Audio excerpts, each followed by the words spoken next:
HOTTOGO, it's the daily grind to go. Welcome to the daily grind, and it's not Thursday morning without me singing bad. I am your host, Luke Hedmaker, and I've got my guys. I got Parrish, I got Buckets back. How are we, guys? How we doing? Good, man. We good. Yep, doing good up here, man. Glad to wake up another morning. Yeah, right. Any day that you wake up out of bed is a good day. Even if you have to stay up late and watch the Grizzlies lose, unfortunately, it's not fun. The one thing I requested out of the game yesterday was that if it was going to, I wanted to be a blowout, so I wouldn't have to stay up and watch the whole thing. Not only was it not a blowout, it was really close until the fourth quarter, which is not what I wanted, but the Grizzlies lost, for those of you who didn't figure that out. They lost 123 to 128 to the Los Angeles Lakers in Los Angeles. Parrish, I'll start with you. What was the first thing that jumped out to you during this game?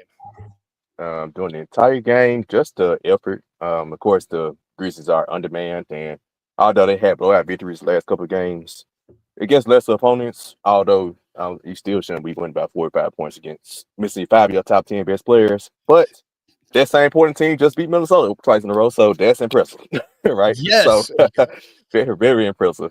Still impressive nonetheless. Came out, like I said, the Lakers tried to deliver a knockout blow, and Grizzlies fought back and had control of the game until, the coach, Taylor Jenkins, decided to take out Jaren Jackson in the entire game with 5 minutes to go, and then he returns down 6. And yeah, that was pretty much ball game. I mean, the momentum was lost. The Grizzlies still technically had a shot, and the referees. I know they made a new rule that they can reverse a call to a foul with that Scottie Pippen when he forced Austin Reeves to whip out. Yeah, I know you could do. I know they can change that rule maybe. So things like that happen. The referees still trying to interfere at the end, but at the gist of it, it was 5 minutes to go in the game. It was a tie game. I think they went to the free throw line. He took Jaren out. And when he returned, we was down by 6. So, yes, that you described exactly. I got up. I literally just got done watching the fourth quarter this morning. Before I was like, did I?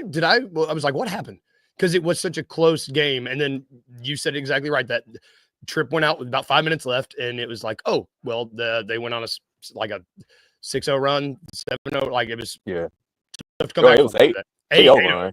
Because when he returned, they got another. Like I said, they lost momentum. By the time he returned, I think Scottie Pippen took a bad layup, and they went up by 8 after that. It was just like you just lost the momentum because your best player that you got remaining, who's having the best game, damn near out of anybody on the court outside of LeBron, you just took him out because he had 5. I guess because he had 5. I don't know. And that's what's wild is he has had more 35-plus point games than foul outs in the last 2 seasons. And what's he going to do with that extra foul? I don't know if Taylor Jenkins doesn't know this, that they don't carry over to the next game. He can use all of his fouls. I would rather trip, foul out, and us beat the Lakers than what happened last night. And, we get on this show, we get on here, we talk on Twitter, it's the same song and dance every year with Taylor Jenkins, man. And Anthony Sane put it best last night. We have the most unserious head coach in the association by continuously doing this, right? Too many minutes last night of our starters playing our bench players playing their starters. Jaren, like you said, Parrish was going toe-to-toe with AD and LeBron last night, and we weathered a LeBron triple-double. Dalton Connect's first real game as a professional. 5 of 5 and it was a 2-point game. Some free throws at the end stretched it out, but it was a 3-point game, heading in the final minute. And so we weathered that storm with what we had. And if Jaren plays 2 more minutes, we could win this game. We could very easily win this game. And that's what's frustrating is we're in year 6 of this Taylor Jenkins experience. And we're doing the same crap every single game. He is beating us, and I stand by what I've said. His lack of progression will be what stands between us and taking the next step. And to carry on that point, when he took Jaren out, I think so. You remember? So to be fair, JJ Redick kind of did the same thing. He had took LeBron out to kind of steal a minute with LeBron on the bench, and LeBron and AD both were on the bench. Yep. When he brought them back in, that's when he put Jaren on the bench. If you was going to put Jaren on the bench, you should have took him on the bench when LeBron AD went to the bench. And yes, DG in the comments, Jaren's not guarding LeBron or AD, but he's scoring toe-to-toe with both of them. He is going toe-to-toe with both of them. Yeah, he may not be guarding them, but he's getting buckets on the other end. And what happened when Jaren went to the bench? Shockingly, our offense went cold because it's at that point, it's Marcus and the G League out there playing. and nobody filling it up, right? Like, it's not like we've got a scorer out there anymore. Yes, he's not defending them, but he's scoring toe to toe with them. And that's what we were missing. You know, like clearly you saw when he got taken out, like we had nothing. We were anemic. We had nobody that could get a basket, like nobody that could score.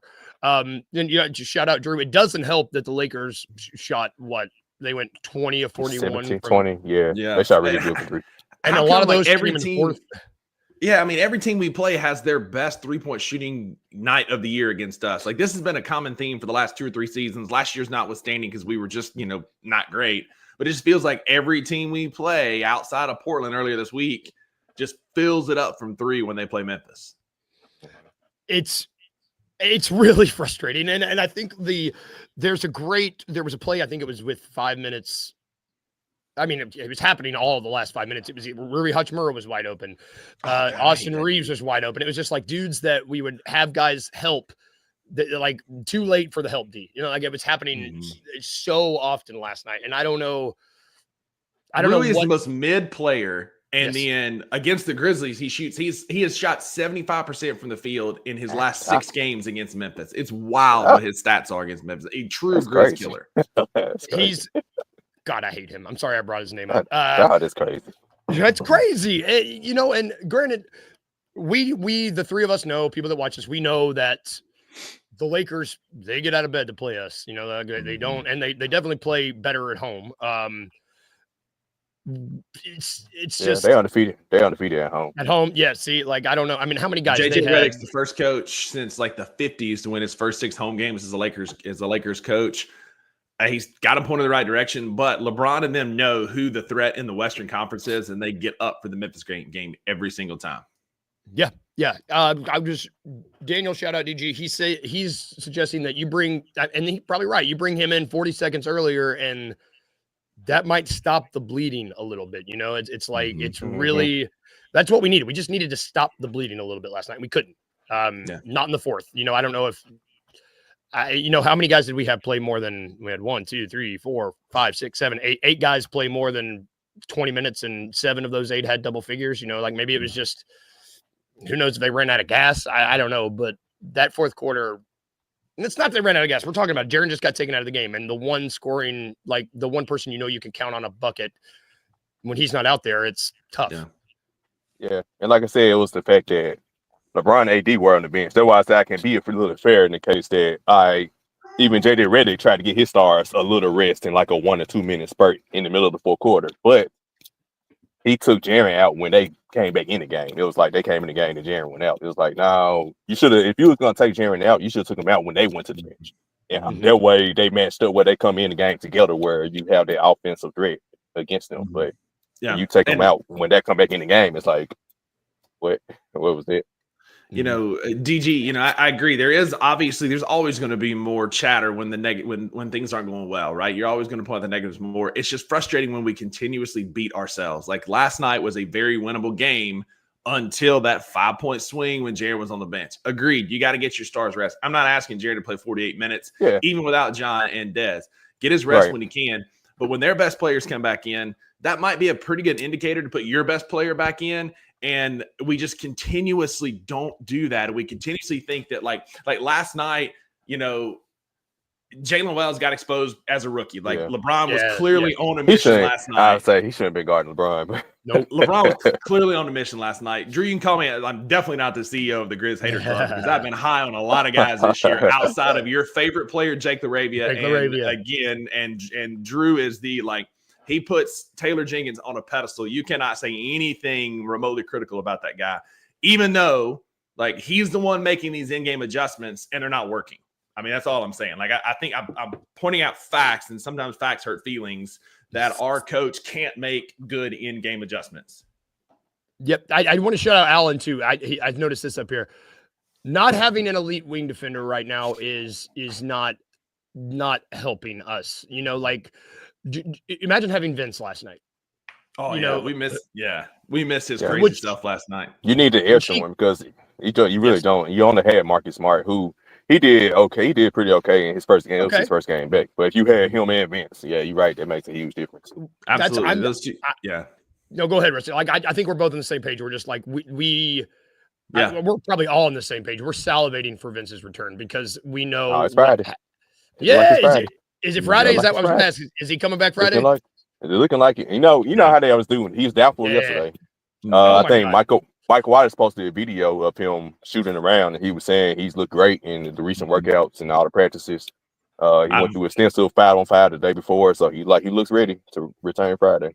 I think that's what we need, man. We need Vince. Like last night, Vince could have been the guy to kind of slow some of the LeBron water down. Like he ain't gonna cut it off because LeBron was going to get his last night. Yeah. But like he could at least slow some of that down. Maybe checks, connect a little bit if nothing else. Like slow some of that down. Like Vince is the dude that's going to make a difference on this team, 100%. I'm looking forward to Gigi coming back. Don't get me wrong, but like I've been riding this train. Hey, look here, I'm hyping up another guy. Vince has been the missing piece all this year because he's that wing defender that we need. He can get you buckets when you need him to, and I think he's going to be the big difference maker, more so than Gigi coming back.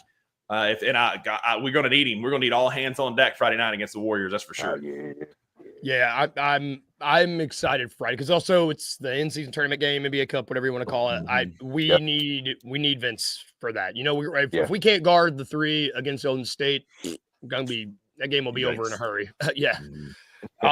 Real quick before we let you go, Parrish, any last thoughts on this game? What do you want to see? If there's one thing you want to see change between now and Friday, what is it? Between now and Friday, overall, it's a well-played game. Of course, you would like them to guard three better, and that little tweak in the fourth quarter, man. Like keep Jerry. Well, I ain't say like to keep them in the game or take them out at the same time they start. Wherever match it up. But outside of that, really, if you get Vince back, the same. They play well, and we got to remember they were still missing two starters and Vince Williams, and you're still missing people. So, and the Lakers are mostly fully staffed, fully healthy outside Jared Vanderbilt, who I haven't seen all season. So, man, just keep it up. Golden State is tough though. They're looking good this year. So, I'm ready, looking forward to it. Back-to-back rivals. I consider the Lakers and Golden State rivals for us. So, I can't wait.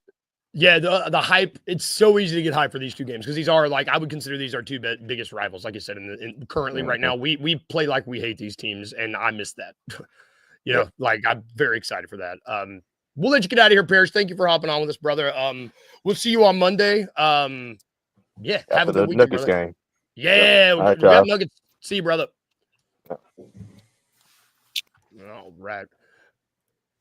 All right, Rusty. So. I think we are both kind of on the same page. I know you and I see very similarly a lot. If I can figure this out, there we go. The Grizzlies still. What is it? Are you playing an alarm? What is happening? It's like some calming music. Like it's like I hear that too. I don't know what that is. Like it's trying to get us settled down after our heated discussion. It got hot in the comments because I criticized Taylor Jenkins. There it is. We have acoustic cinematic music. I'm glad that we figured that out. I feel really calmer now after I've made the mistake of making some critical comments about our coach. Oh no! See, this is the calm down music because even though we lost, we still have lots of options, man. Like I was trying right before we let Parrish go. The fact that this was still a game where we were in we could have won that game. Dude, DG, like you can say we weren't beating the Lakers. We absolutely could have beat that team last night. A couple things go our way. A couple shots fall late. Jaren plays literally, you said it, 40 seconds more. There's a really good chance we beat that Laker team last night. And there's still some things we can work on, but we're sitting at 8-4 heading into that Golden State game. Like we're literally probably 2 minutes away from winning that game, honestly. Yeah. Gosh, which makes it even harder to watch. But the good thing is 2 minutes away from winning that game. Last year, this team would not have even been in it. We would not have been in that game. We would have been blown. It would have been a blowout like we were talking. I think that speaks a lot to what we've got, what we got going on right now with this team. Because right now, the four guys that have played the most minutes are Santi Aldama, Scottie Pippen Jr., Jake LaRavia, and Jalen Wells. That's a sign of growth. Yes, the fact that we are doing what we're doing with those four guys, not Jaren Jackson Jr., not Zach Edey, not John Morant, not Desmond Bane, and we're still blowing teams out. Like we're blowing some teams out. We're keeping up with these teams. It's shows the growth that this team has shown and the options available, man. Like, I was just going through the rotations. It's just so great how, like, oh, you've got you don't have to play John Conchar anymore. You know, like it's like, oh, John Conchar's not playing as much because you got guys that can play. And it's just it makes me so happy because we were talking the starting lineup last night. Were you expecting to see Scottie Pippen Jr., Jay Huff, Jaren, Santi, and who am I forgetting? Jalen? That's not who I was expecting. No, and part of that BC being hurt, being out last night, you know, we missed him last night for sure. His rim protection would have helped us a lot last night. But that's not a starting lineup we're going to see come February and March. It's going to make Taylor Jenkins' job a lot easier and a lot less for me to criticize, hopefully, because he's going to have more options. Like, I understand where we are with the injuries and all that. I'm asking him to play Jaren 40 more seconds, but like, guy's been dealt a crappy hand right now. Jay Huff was off last night. He did not have a good game, right?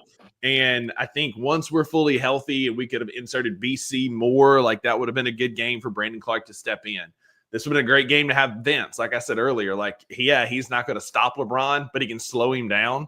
And then he can, again, like, he could have very effectively cut off Dalton Connect last night in a way that you take away what Dalton was, did he make 5 of 7 from 3 last night? 5 for 5 for 3 last night. Like, Vince influences that, right? And so I really like Marcus Smart coming off the bench. I think that, like, that's going to be his role going forward. He's an oversized point guard and undersized shooting guard who can't shoot. Like, he's in a weird role, but he's still a hell of a defender. And he had some good defensive plays last night, especially in the first half. And so, like, a lineup of, you know, for me, the starting 5 I would love to see fully healthy, everybody's good to go, would be Ja, Dez, Vince, Tripp, Edey. Like, that is a strong starting lineup. Then you've got Jalen and Marcus that could come off the bench first in that 2-3 position. You got Gigi that can come in at a 3-4. I just think that gives you Santi. That gives you scoring in John, Dez, and Jaren, obviously. That gives you defense with Vince, who can be that wing defender that can help slow some of these early rolls or runs, rim protection. I can't even talk this morning, in Edey and Jaren. And that is an elite starting lineup. I mean, like, I'd put that up against anybody in the league right now. Yes. I mean, I would put that up against anybody in the league. And also, man, I would shout out Wayno, our bench, man. Like, the fact that we were just talking about, we're talking about possible starting 5 options, and we have multiple options to choose from. Do you know how, like, how Denver would kill?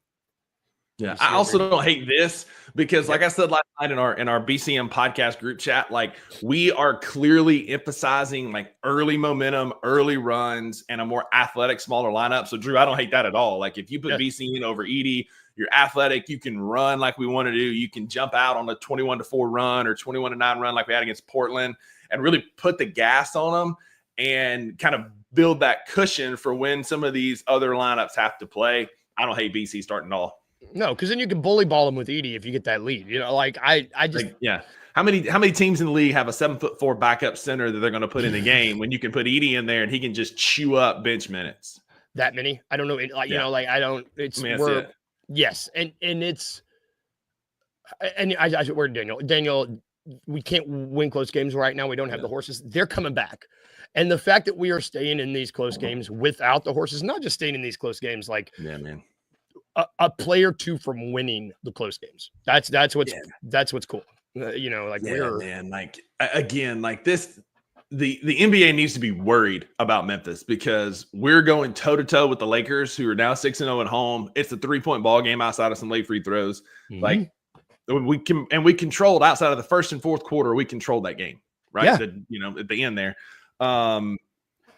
The league needs to be worried. This Memphis team, when fully healthy, the depth that we have, again, I just, maybe we don't need to make a trade, but we've got too many, like, loose ends kind of dangling out there to not make one. I think we will for some wing scoring or something, but, like, even as constructed, we're deep. We've got a lot of guys who are getting quality minutes. It's the silver lining of all the injury time, right? That we're getting these guys run that's going to help us in the future when our bench is better than your bench. That this team, like, again, the NBA needs to be worried about Memphis. Yes, especially considering our 11th and 12th guys would be in the top 8 in a rotation on most teams. Like, the league is going to need to they're just going to need to be on watch because this team is it's got the tools in the toolbox to where they can kind of fix or not fix, but at least answer any problems. And there's not a lot of teams that can do that. And it's really we're still competitive because we're getting all NBA Jaren Jackson Jr. Drew. Like, yes, we got injuries. Our coach is not great. I didn't say crap. I'm saying his praises on many shows. You're not giving me credit for that. Yeah. But I've questioned some of his in-game decisions that you have also questioned. But like Jaren Jackson Jr. is the reason we're competitive in all these games. Like, and then we'll get spot performances here and there from other guys. Jalen Wells has been a nice surprise, but we're getting like people are having to plan for Jaren because Jaren is a problem. Again, I've been saying this for the last couple of weeks. Right now, the way Jaren's playing, any court he steps on, he's the best player on that court. And last night, like it was LeBron 1 and Jaren was 1A because he could get everything he wanted last night. Jaren is playing at that all-star level that he was a couple of years ago and only going to get better as the season goes. Yeah, I agree. Watching Jaren's growth, like the continued growth of Jaren Jackson Jr. as a Grizzlies fan continues to be aggressive on offense, and he hadn't been that. And then like he doesn't miss that little turnaround half hook in the lane, that floater, and then that trailing three on fast breaks feeds families, man. That is like his best shot. It's just like you know, you see Scotty slow down and you know it's coming, right? Like I was watching it bet on my iPad last night, and like Scotty slowed down in the third quarter, and I like pressed up. I was like, ooh, and then Jaren buried it, and I'm like, let's go, boom, dude! It's the bet. Shelby's like half asleep on the bed, and she just like looks at me like, "What are we doing, bro?" Do you know what time it is, bro? Do you know what time it is? Like, can I go to bed now, please? So we put her in bed and then finish the game. It's awesome. You know what? Let's take a break. I don't want to. On that note, you know, Wayno said it best. Trip's an NBA unicorn, and when you have an NBA unicorn on your team, play him. You know, simple as that. Play him as much as you can. Be competitive, and you're competitive. Yeah. But let's take a quick break. When we get back, I want to hear about your vacation, and then we're going to play It's a Trap right after this break. I think Zach Edey played well. He got his fouls in. He got them in for sure. But we saw some flashes of really what he can do, whether that's setting screens or just whether blocking shots or just making guys change their mind about shots or just affecting the quality of shots that guys were getting in the game. We saw that a lot. They gotta use him though, man. They gotta be able to find him a little bit. I was about to say they especially the whole first quarter. It was like because I think that lob that y'all had him, that was his first points of the game. So it was like the whole first quarter I did peep that. It was like I see everybody else attempting 5+ shots. Right. Y'all gotta find a way to give Zach Edey something like at some point. Everything was running well last night, right? The offense was flowing well. It's gonna come a stretch of time where they're gonna be stagnant. And at that time, that's when I expect them. Okay, hey, let's run a post play to Zach Edey. Tune in to the Anthony Sane Show Wednesdays and Fridays at 12 p.m. weekly on the Bluff City Media YouTube channel.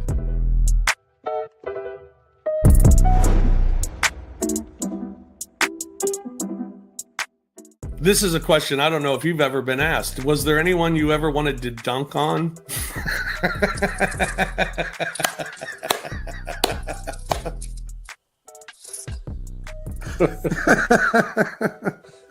I'm sorry. I'm sorry.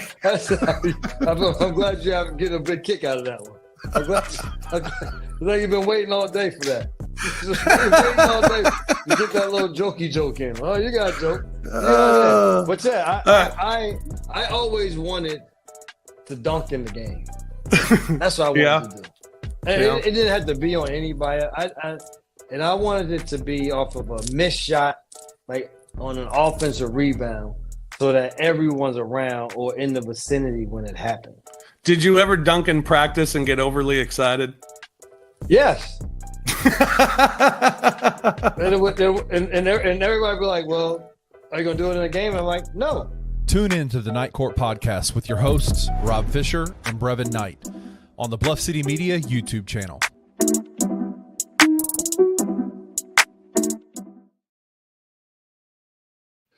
Welcome back. Welcome back to the daily grind. I was trying to do it's like slam poetry. You know what? Shout out any slam poets that watch the show. It's a weird thing, but I love it. You can catch that show. Night Court, Anthony Sane Show, Two Buck Sports Show, Grizz 901 Live post game show, No Bluffin', Feel like I'm $2 Sports Show. I think that's all of them. Guess what? I'm gonna make a graphic tonight and put it over here for us to look at. It's gonna be It's gonna just be the Daily Grind font, but it'll help me remember. It'll help the audience remember. You can catch all these shows.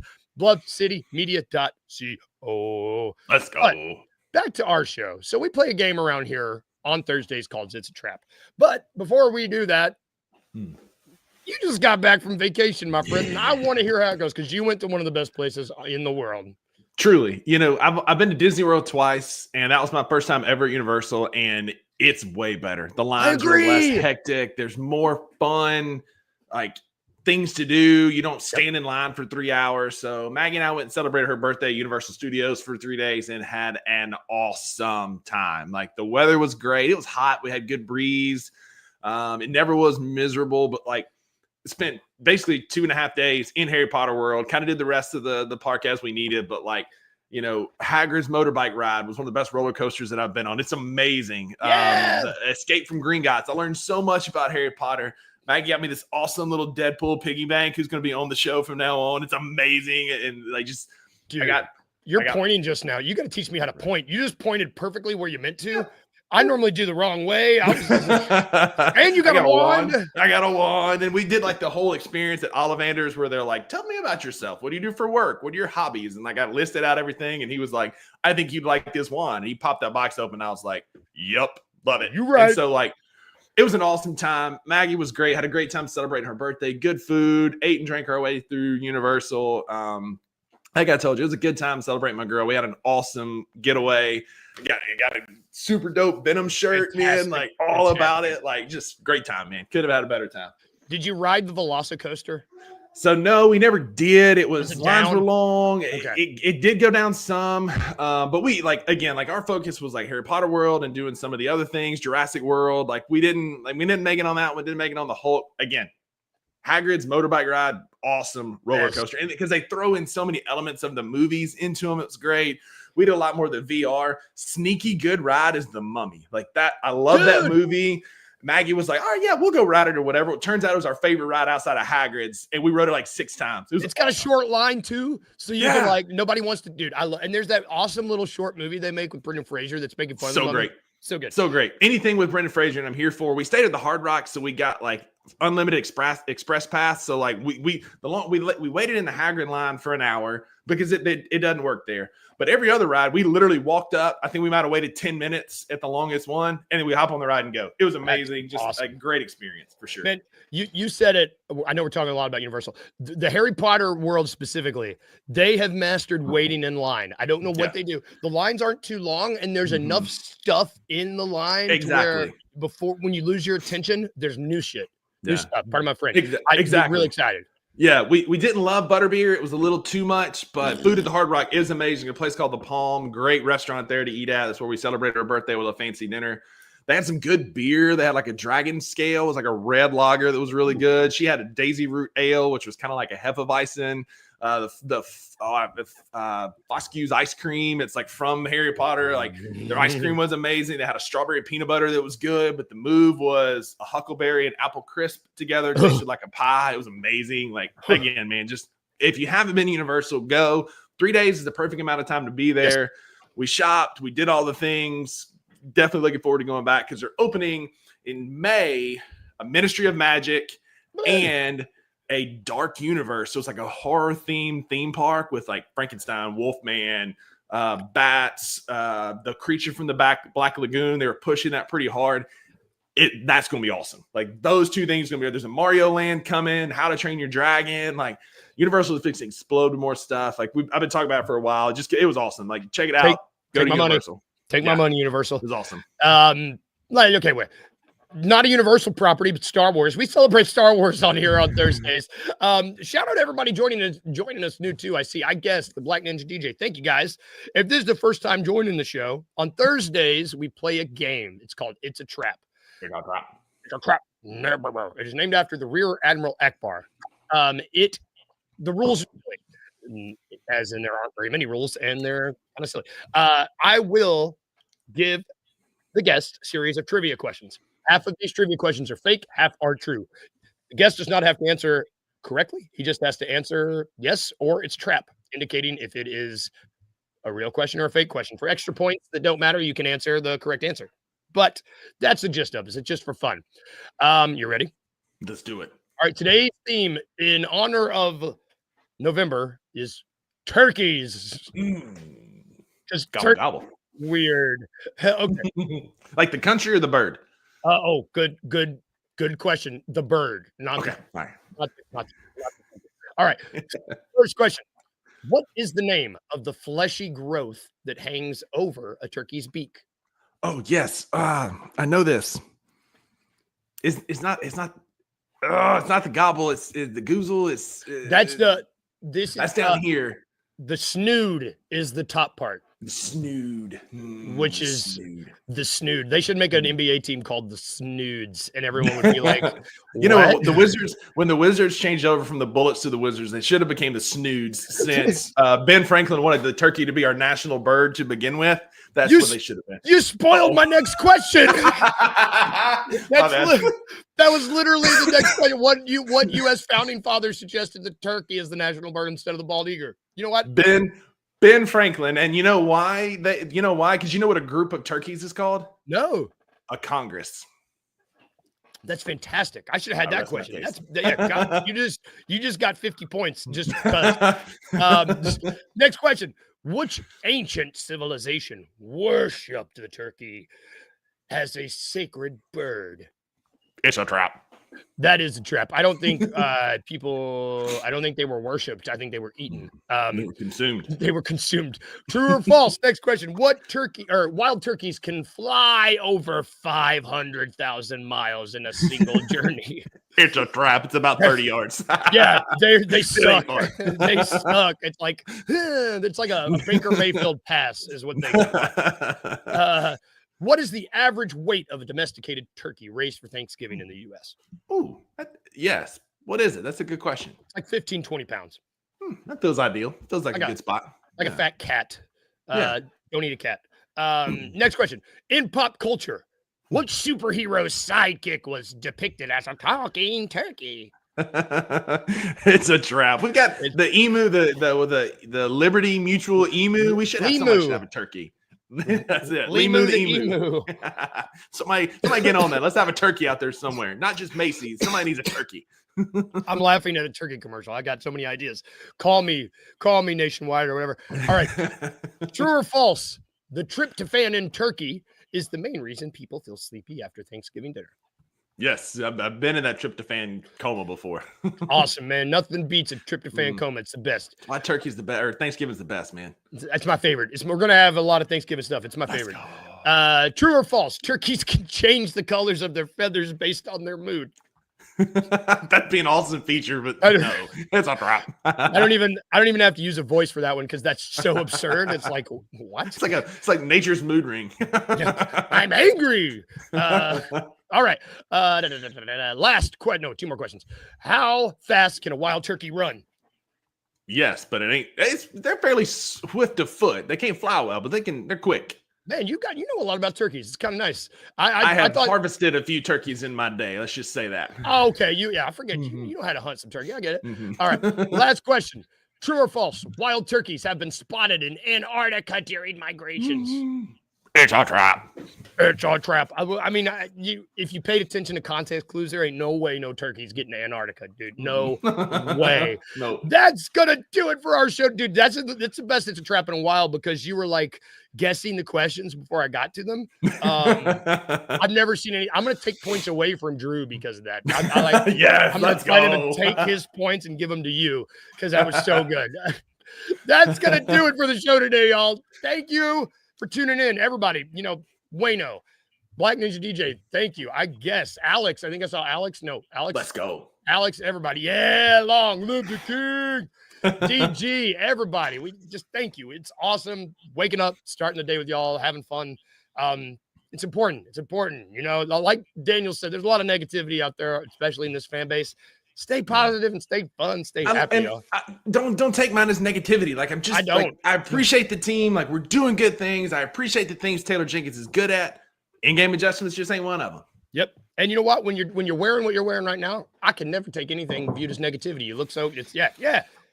Dude, let's go. Is that better? A lot of patterns that are doing a lot. A lot of clashing here. A lot of clashing. I love it though. We will be back tomorrow to preview the first game the Grizzlies have of the IST. Sounds like something you get tested for, but that's fine. It's fine. We will be back tomorrow to talk about that. And if I can leave you with anything today, y'all, remember these two things. Remember just to be a little weird, just a little bit, and remember to smile. Bye, guys. Have a good one.